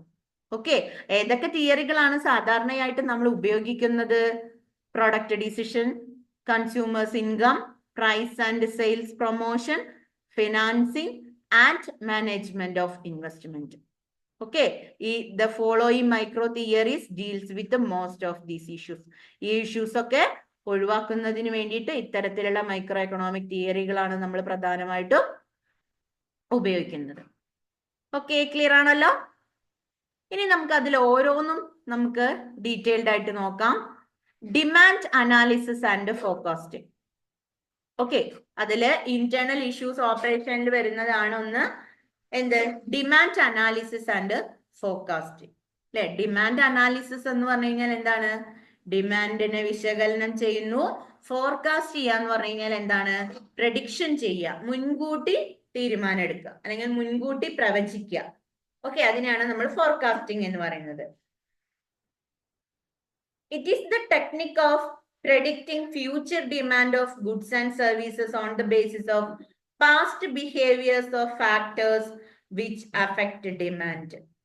അതായത് നമ്മൾ ഇപ്പോഴത്തെ ഇപ്പൊ നമ്മൾ ഒരു സ്ഥാപനമാണ്, ഇപ്പൊ നമ്മളുടെ കയ്യിൽ അല്ലെങ്കിൽ നമ്മുടെ വീട്ടിൽ ഒരു സ്ഥാപനം ഉണ്ടെന്നുണ്ടെങ്കിൽ ആ സ്ഥാപനം ഇപ്പൊ നമ്മൾ ഒരു പ്രൊഡക്റ്റ് പ്രൊഡ്യൂസ് ചെയ്യുന്നുണ്ട്. ഇപ്പൊ ആക്ച്വലി നമ്മളൊരു സോപ്പാണ് പ്രൊഡ്യൂസ് ചെയ്യുന്നതെന്ന് വെച്ചോളൂ. ഓക്കെ, അപ്പൊ നമ്മൾ സോപ്പ് പ്രൊഡ്യൂസ് ചെയ്യുമ്പോ ഇവിടെ എന്താണ്? സോപ്പ് പ്രൊഡ്യൂസ് ചെയ്യുന്ന സമയത്ത് ഇപ്പോ ആ സോപ്പിന് ഡിമാൻഡ് ഇപ്പത്തെ സിറ്റുവേഷനിൽ, ഓക്കെ, ഇപ്പത്തെ സിറ്റുവേഷനിൽ ഡിമാൻഡ് ഉണ്ടോ അല്ലെങ്കിൽ ഡിമാൻഡ് ഇല്ലയോ എന്ന് നമ്മൾ എന്ത് ചെയ്യും? നോക്കൂ. ആക്ച്വലി ഇപ്പൊ നമ്മൾ ഉണ്ടാക്കുന്ന പ്രൊഡക്റ്റിന് എന്താണ്? നല്ല ഡിമാൻഡ് ഉണ്ട് എന്ന് വെച്ചോളൂ. അതായത് നമ്മളുടെ വിശകലനത്തിലൂടെ അല്ലെങ്കിൽ അനാലിസിസിലൂടെ നമുക്ക് കണ്ടെത്താൻ കഴിഞ്ഞു എന്ത്? നമ്മളുടെ പ്രൊഡക്റ്റിന് നല്ല ഡിമാൻഡ് ഉണ്ട് എന്ന് നമുക്ക് കണ്ടെത്താൻ സാധിച്ചു. ഓക്കെ, അപ്പൊ അങ്ങനെ നമ്മളുടെ പ്രൊഡക്റ്റിനെ അനലൈസ് ചെയ്തപ്പോ നമുക്ക് നല്ല ഡിമാൻഡ് ഉണ്ട് എന്ന് മനസ്സിലായി. അപ്പൊ നമ്മൾ ഫോർകാസ്റ്റ് ചെയ്യാൻ പോവാണ്, പ്രഡിക്ഷൻ ചെയ്യാൻ പോവാണ്. എന്ത്? അടുത്ത മാസം ഇപ്പൊ ഇന്നിപ്പോ 100 ഉള്ളത് നാളെ ഇപ്പൊ ഒരു 150 പ്രൊഡക്റ്റ് വേണം. നമ്മൾ ഫോർകാസ്റ്റ് ചെയ്യാണ്, പ്രഡിക്ഷൻ ചെയ്യാണ്. അല്ലെ, എന്തിന്റെ ബേസിലാണ് നമ്മൾ ഫോർകാസ്റ്റ് ചെയ്യുന്നത്? ഇപ്പോഴുള്ള പ്രൊഡക്റ്റിന്റെ ഡിമാൻഡിനെ അനലൈസ് ചെയ്തിട്ടാണ് നമ്മൾ വരും കാലത്തേക്കുള്ള പ്രൊഡക്റ്റിന്റെ ഡിമാൻഡിനെ നമ്മൾ ഫോർകാസ്റ്റ് ചെയ്യുന്നത്, പ്രവചനം നടത്താൻ പോകുന്നത്. ഓക്കെ, ഇതൊരു ഫ്യൂച്ചറിനെ പ്രെഡിക്റ്റ് ചെയ്യാനുള്ള ഒരു ടെക്നിക്കാണ്. കാരണം നമുക്ക് ഇന്നത്തെ ഡിമാൻഡിനെ അനലൈസ് ചെയ്ത് കഴിഞ്ഞാൽ നമുക്ക് നാളത്തെ ഡിമാൻഡും ഒരു സാധനങ്ങളുടെയും സേവനങ്ങളുടെയും ഡിമാൻഡ് നമുക്ക് എന്ത് ചെയ്യാം? അതിന്റെ ബേസിൽ അനലൈസ് ചെയ്യാം. അത് ശരിയാവണമെന്നോ തെറ്റാവണമെന്നൊന്നും ഇല്ല കേട്ടോ. പക്ഷെ നമുക്ക് എന്ത് ചെയ്യാം? ഫോർകാസ്റ്റ് ചെയ്യാം, പ്രഡിക്ഷൻ ചെയ്യാൻ പറ്റും. ഓക്കെ, മുൻകൂട്ടി പ്രവചിക്കാം. ഇന്നിപ്പോ നല്ല ഡിമാൻഡ് ഉണ്ട്, അപ്പൊ നമ്മൾ നാളേക്ക് എന്താ വിചാരിക്കുന്നത്? ഇന്നിപ്പോ ഡിമാൻഡ് ഉണ്ട്, നാളെ ഡിമാൻഡ് ഉണ്ടാവില്ല എന്ന് ആരെങ്കിലും വിചാരിക്കുവോ? ഇല്ലല്ലോ. എന്താ വിചാരിക്കുക? ഇന്ന് ഡിമാൻഡ് ഉണ്ട്, അപ്പൊ നാളെ ഇന്നിപ്പോ 100 പ്രൊഡക്റ്റ് ആയിട്ടാണ് വെച്ചാൽ നാളെ നമ്മള് ഒരു 120 പ്രൊഡക്റ്റ് എങ്കിലും നമുക്ക് വിൽക്കാൻ പറ്റണം. അല്ലെ, നമ്മുടെ പ്രഡിക്ഷൻ ആണ് 120 എന്നുള്ളത്. അല്ലെ? ഓക്കെ, അപ്പൊ ഇന്നത്തെ ഡിമാൻഡ് അനലൈസ് ചെയ്ത് കഴിഞ്ഞാൽ നമുക്ക് എന്ത് ചെയ്യാൻ പറ്റും? നാളത്തെ ഡിമാൻഡ് നമുക്ക് ഫോർകാസ്റ്റ് ചെയ്യാൻ പറ്റും. Okay, it is the technique. ഇതൊരു ടെക്നിക്കാണ്. അല്ലെ, എന്തിനു വേണ്ടിയിട്ട്? Predicting future demand of goods and service on the based of past behaviour of factors which affect demand. അല്ലെ, അതായത് മുന്നേയുള്ള ഇപ്പൊ എന്താണ്? ഇപ്പോ കഴിഞ്ഞ കാലത്തെ പ്രൊഡക്റ്റിന്റെ ഡിമാൻഡും ഡിമാൻഡിനെ അഫക്ട് ചെയ്യുന്ന ഫാക്ടേഴ്സിനെയും നമ്മൾ അനലൈസ് ചെയ്യുമ്പോൾ നമുക്ക് മനസ്സിലാക്കാം എന്താണ് ഇതിന്റെ അവസ്ഥ എന്നുള്ളത് നമുക്ക് മനസ്സിലാക്കാം. അവസ്ഥ അറിഞ്ഞു കഴിഞ്ഞാൽ നമുക്ക് പറയാം എന്ത്? ഇത് ചിലപ്പോൾ വരും കാലങ്ങളിലേക്ക് നല്ല ഡിമാൻഡ് ഉണ്ടായിരിക്കും എന്ന് നമുക്ക് എന്ത് ചെയ്യാം? ഫോർകാസ്റ്റ് ചെയ്യാം. ഓക്കെ, ഇനി രണ്ടാമത്തെ വരുന്നത് പ്രൊഡക്ഷൻ ആൻഡ് കോസ്റ്റ് അനലൈസ്. അടുത്തത് എന്താണ്? Production and cost analysis. Okay, production analysis enables the firm to decide on the choice of appropriate technology and selection of least cost input mix to achieve technically efficient way of producing output given the input Cost analysis enables the firm to recognize the behavior of cost and variables such as output. Okay, the time and the size of plan change അല്ലെ. എന്ന് വെച്ച് കഴിഞ്ഞാൽ എന്താ, ഇവിടെ production അല്ലെ, production and cost analysis, അതായത് ഒരു വസ്തുവിന്റെ ഉൽപാദനവും അതിന്റെ ചെലവുമാണ് നമ്മൾ ഇവിടെ എന്ത് ചെയ്യാൻ പോകുന്നത്, അനലൈസ് ചെയ്യാൻ പോകുന്നത് അല്ലെ. പ്രൊഡക്ഷൻ നമ്മൾ അനലൈസ് ചെയ്യുമ്പോൾ നമുക്ക് മനസ്സിലാക്കാൻ പറ്റും എന്ത്, the firm to decide on the choice of appropriate technology. Production analyse ചെയ്യുമ്പോൾ നമുക്ക് മനസ്സിലാക്കാം എന്ത്, ഏത് ടെക്നോളജിയാണ് നമുക്ക് അപ്രോപ്രിയേറ്റ് ആയിട്ട് യൂസ് ചെയ്യാൻ പറ്റുന്നത്, ഏത് ടെക്നോളജി ഉപയോഗിച്ചാലാണ് നമുക്ക് ഫേമിന് നല്ല പ്രൊഡക്ഷൻ ഉണ്ടാക്കാൻ പറ്റുക എന്നുള്ള തീരുമാനങ്ങളൊക്കെ നമുക്ക് ഇവിടെ ഉണ്ടാക്കാം. ഓക്കെ, അതേപോലെ തന്നെ selection of least cost input mix അല്ലെ. ഒരു ഔട്ട്പുട്ട് പ്രൊഡ്യൂസ് ചെയ്യണം, അല്ലെങ്കിൽ ഒരു സാധനം നമുക്ക് ഉണ്ടാക്കണം, പ്രൊഡ്യൂസ് ചെയ്യണം എന്നുണ്ടെങ്കിൽ നമുക്ക് എന്ത് ചെയ്യണം, ടെക്നിക്കലി എഫിഷ്യന്റ് ആയിട്ട് നമുക്ക് ഏതൊക്കെ മിക്സ് ആണ്, അല്ലെങ്കിൽ ഏതൊക്കെ ഇൻപുട്ടുകൾ ചേർന്നിട്ട് നമുക്ക് നല്ല രീതിയിൽ ഒരു പ്രൊഡക്റ്റ് ആക്കി മാറ്റാം എന്നുള്ളത് നമ്മൾ എന്ത് ചെയ്യും, സെലക്ട് ചെയ്യണം. അപ്പൊ സെലക്ട് ചെയ്യുമ്പോൾ നമ്മൾ എപ്പോഴും ശ്രദ്ധിക്കേണ്ടത് എന്താ, ലീസ്റ്റ് കോസ്റ്റ് ഇൻപുട്ട് മിക്സ് ആണ് നമ്മൾ എന്ത് ചെയ്യേണ്ടത്, സെലക്ട് ചെയ്യേണ്ടത്. ഓക്കെ, അപ്പൊ ഒന്നാമത്തെ കാര്യം, പ്രൊഡക്ഷൻ അനാലിസിസ് ചെയ്യുമ്പോൾ ഒരു ഫേം എന്ത് ചെയ്യണം, അപ്രോപ്രിയേറ്റ് ആയിട്ടുള്ള ടെക്നോളജി എന്ത് ചെയ്യണം, ഡിസൈഡ് ചെയ്യണം. കൂടാതെ നമ്മൾ ഔട്ട്പുട്ട് പ്രൊഡ്യൂസ് ചെയ്യുന്നതിൽ എഫിഷ്യന്റ് ആയിട്ടുള്ള ടെക്നിക്കലി എങ്ങനെ നമുക്കത് എഫിഷ്യന്റ് ആയിട്ട് ചെയ്യാൻ പറ്റും, ഒരു ലീസ്റ്റ് കോസ്റ്റ് ഏറ്റവും കുറഞ്ഞ നിരക്കിലുള്ള ഇൻപുട്ടുകളുടെ മിക്സ് ഉപയോഗിച്ചുകൊണ്ടായിരിക്കണം നമ്മൾ എന്ത് ചെയ്യേണ്ടത്, ആ ഒരു ഔട്ട്പുട്ട് നമ്മൾ തയ്യാറാക്കേണ്ടത്. അപ്പൊ ഇൻപുട്ട് ഔട്ട്പുട്ട് ഒക്കെ എന്താണെന്ന് അറിയാലോ. ഇൻപുട്ട് എന്ന് പറഞ്ഞു കഴിഞ്ഞാൽ എന്താണ്, ധാരാളം ഇൻപുട്ടുകൾ ചേർന്നാണ് നമ്മൾ ഒരു ഔട്ട്പുട്ട് എന്ന് വെച്ച് കഴിഞ്ഞാൽ ഒരു പ്രൊഡക്റ്റ് ഉണ്ടാക്കുന്നത്. ഓക്കെ, അപ്പൊ ഒരു പ്രൊഡക്റ്റ് ഉണ്ടാവണം, അല്ലെങ്കിൽ ഒരു ഔട്ട്പുട്ട് ഉണ്ടാവണം എന്നുണ്ടെങ്കിൽ നമ്മൾ ധാരാളം റോ മെറ്റീരിയൽസ് അല്ലെങ്കിൽ അസംസ്കൃത പദാർത്ഥങ്ങളൊക്കെ നമ്മൾ യൂസ് ചെയ്യണം അല്ലെ. ആ റോ മെറ്റീരിയൽസിനെയാണ് നമ്മൾ എന്ത് പറയുന്നത്, ഇൻപുട്ട് എന്ന് പറയുന്നത്.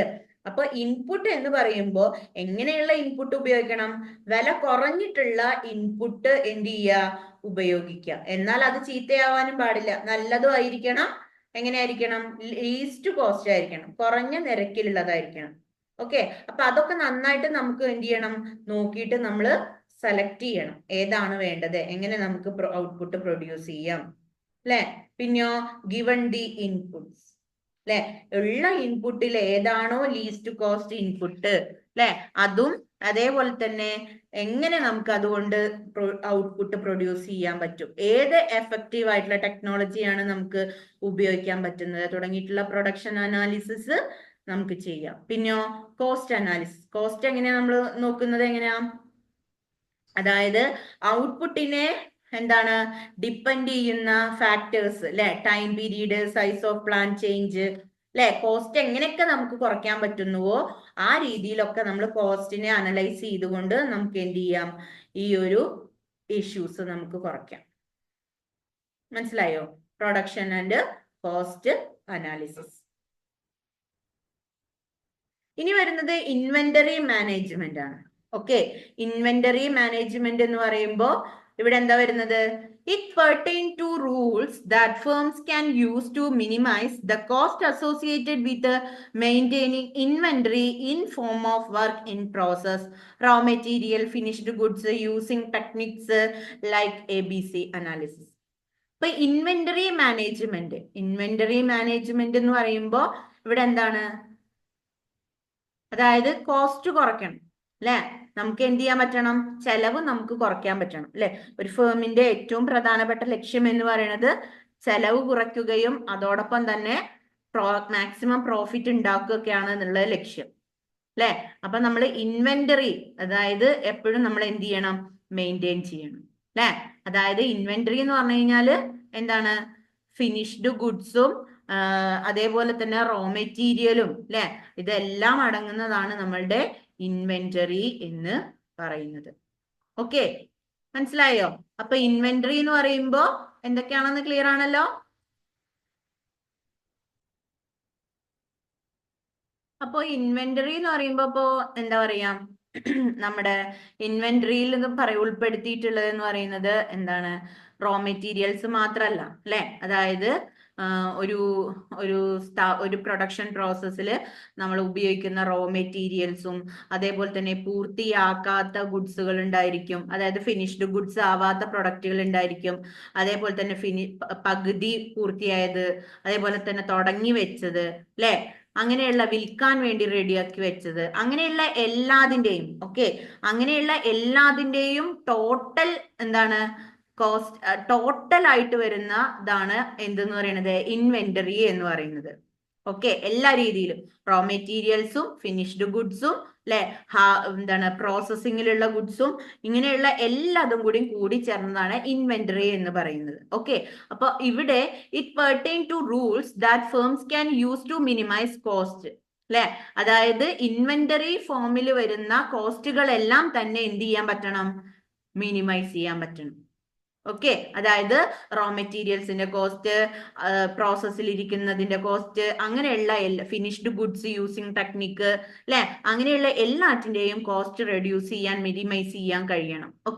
അതിന് നമ്മൾ യൂസ് ചെയ്യുന്ന ടെക്നിക്കാണ് ABC അനാലിസിസ് എന്ന് പറയുന്നത്. അപ്പൊ അങ്ങനെയുള്ള പ്രോബ്ലംസ് വരുമ്പോ ഇൻവെന്ററി മാനേജ്മെന്റുമായി ബന്ധപ്പെട്ട പ്രോബ്ലംസ്, ഇഷ്യൂസ് ഒക്കെ വരുമ്പോൾ നമ്മൾ ഉപയോഗിക്കുന്ന ടെക്നിക്കിന്റെ പേരാണ് ABC അനാലിസിസ്. ABC അനാലിസിസ് എന്ന് പറയുന്നത് എക്കണോമിക് തിയറി ആണ്. ക്ലിയർ ആണോ? മൂന്നാമത്തെ പോയിന്റ്. ഇനി വരുന്നത് നാലാമത്തെ പോയിന്റ് ആണ് വരുന്നത്. നാലാമത്തെ പോയിന്റിൽ വരുന്നത് market structure and pricing policies. Market structure and pricing policies. ഇതിൽ പറയുന്നത് analysis of the structure of market provide information about the nature and extent of competition which the firm have to face. അതായത് ഇവിടെ ഒരു market provide ചെയ്യുന്ന informations, അല്ലെ, about the nature and competition with the firm have to, അതായത് ഫേമുകൾ face ചെയ്യുന്ന problem, അതായത് നമുക്കറിയാം ഫേമുകൾ എന്ന് പറയുമ്പോൾ ഒരുപാട് ഫേംസുകൾ ഉണ്ടായിരിക്കും. അപ്പൊ ഫേം ടു ഫേം ഫേസ് ചെയ്യുന്ന ഒരുപാട് പ്രശ്നങ്ങൾ ഉണ്ടായിരിക്കും, അല്ലെ.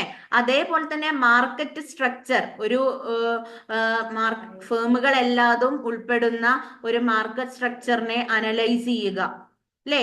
ഇതെല്ലാം ഒരു എക്കണോമിയിൽ അല്ലെങ്കിൽ ഒരു ബിസിനസ് എക്കണോമിക്സിൽ സാധാരണയായിട്ട് സംഭവിക്കുന്ന കാര്യങ്ങളാണ്. അനാലിസിസ് ഓഫ് സ്ട്രക്ചർ, അല്ലെ, സ്ട്രക്ചർ ഓഫ് മാർക്കറ്റ്, മാർക്കറ്റിന്റെ സ്ട്രക്ചർ എങ്ങനെയാണെന്ന് അനലൈസ് ചെയ്യണം, അതിൽ നിന്ന് കിട്ടുന്ന ഇൻഫർമേഷൻസ് പ്രൊവൈഡ് ചെയ്തുകൊണ്ട് ഫേമുകൾ എന്തൊക്കെ പ്രശ്നങ്ങൾ നേരിടുന്നുണ്ട് എന്നുള്ളത് നമ്മൾ നോക്കണം. This help in determining the degree of market power which the firm command the strategies to be followed in market management. അപ്പൊ മാർക്കറ്റ് മാനേജ്മെന്റിനെ ഫോളോ ചെയ്തു വരുന്ന സ്ട്രാറ്റജീസും ഫേംസിന്റെ കമാൻഡും അതിന്റെ ഡിഗ്രി ഓഫ് പവറും ഒക്കെ ഡിറ്റർമിൻ ചെയ്യാൻ ഇത്തരത്തിലുള്ള പോളിസികളും സഹായിക്കുന്നുണ്ട്. കൂടാതെ price theory explain how prices are determined under different kind of market condition.